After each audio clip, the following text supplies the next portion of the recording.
आज हम कलाम खुदा में से अंबिया अकबर में से एक नबी की ज़िंदगी का मुताला करेंगे जो बहुत मशहूर है, जो इल्म इलाही के असूलों से बड़े गहरे तौर पर वाकिफ़ है, जिसे मुअल्लम कहा गया है, जिसकी आज भी तहरीरों को यहूदी पढ़कर ज़ाब्ता हयात किस तरह गुजारना है, दिन रात इस बात में मसरूफ़ है।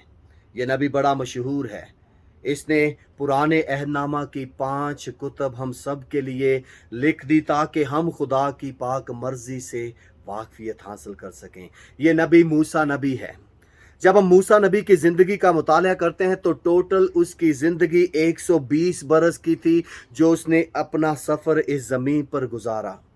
और उस सफ़र में बहुत सी आजमाइशें, बहुत से इम्तहान, बहुत से फ़ैसले, बहुत से अहकाम और बहुत सी नसीहतें और बहुत का दुख उसने सहा और बहुत से दुश्मनों का सामना किया और अपनी अकीदत और मोहब्बत का वो बयान करता है। इसलिए हम 120 साल की उम्र को, जो कि 3 हिस्सों में डिवाइड की गई है, उन 3 हिस्सों को सीखेंगे। जब हम बाइबल मुक़द्दस का मुताला करते हैं तो लूका तबीब की मार्फत लिखी गई, जो क्या है, रसूलों के ईमाल की किताब है, उसमें जब देखते हैं तो बड़ा ज़बरदस्त सच मिलता है।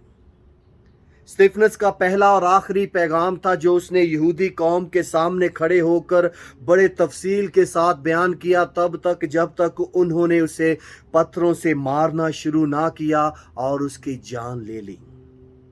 यह सरमन बड़ा ज़बरदस्त और बड़ा ही कड़वा था और इस दौरानिया उसने खुदा के बंदा मूसा नबी की ज़िंदगी को बयान किया। जब हम पहले 40 साल को देखते हैं तो ईमाल 7 बाब उसकी 22 और 23 आयत को देखते हैं तो ये वो 40 साल है जिसमें खुदा के बंदा मूसा को जब पानी से निकाला गया, वो मिस्र की उस बादशाह यानी कि फ़िरौन की बेटी का बेटा कहलाकर रहता है, तो उसने तमाम मिस्र के आलूम की तालीम पाई, जिसमें नेज़ाबाजी, घुड़सवारी, तीर कमानी और वो तमाम क्या है, जंगी असूल सीखे जो एक कायद को सीखने की ज़रूरत है।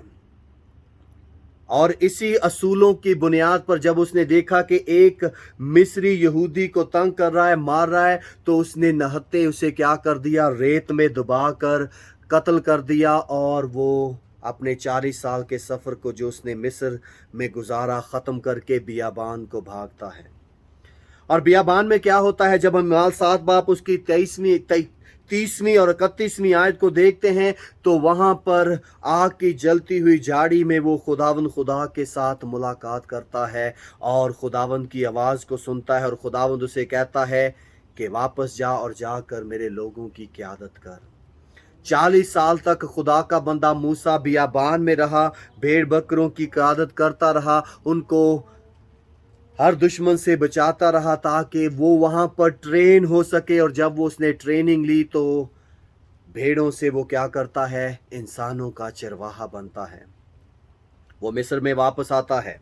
ईमाल 7 बाब जब हम उसकी 35वीं और 36वीं आयत को देखते हैं तो क्या कहते हैं, ये हाकम और काजी के तौर पर मुकर्रर होकर, नबी के तौर पर मुकर्रर होकर वापस आता है और मिस्र के उस फ़िरौन के सामने जिसमें 10 देवताओं की पूजा की जाती थी, खुदा के अजीब और गरीबो काम क्या करता है, अजीबो गरीब काम दिखाता है और उनको मिस्र की ग़ुलामी से निकाल कर वादा की सरज़मीन की तरफ लेकर जाता है। और ये उसके 40 आखिरी साल थे जो उसने अपनी 120 साल की ज़िंदगी में किए।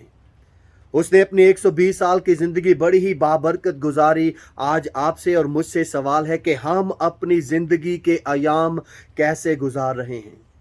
क्या हम अपनी ज़िंदगी के उस कंफर्टेबल महल में बैठे रहेंगे या फिर बियाबान में खुदा की मर्जी को जानने के लिए निकलेंगे, जो कि शख्सी फैसला है?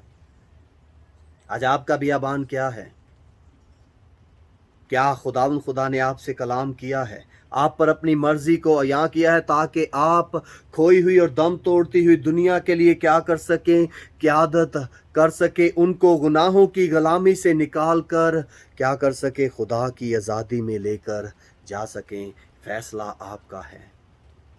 इसलिए मूसा की ज़िंदगी 120 साल की, पहले 40 साल महल में, दूसरे 40 साल बियाबान में भेड़ों की क़यादत में और आखिरी 40 साल बियाबान के सफ़र में लोगों की क़यादत में वो अच्छा चरवाहा बनकर ज़िंदगी बसर करता है। हम सबको खुदा ने कोई ना कोई नेमत दी है, अपनी अपनी खिदमत को चमकाएं।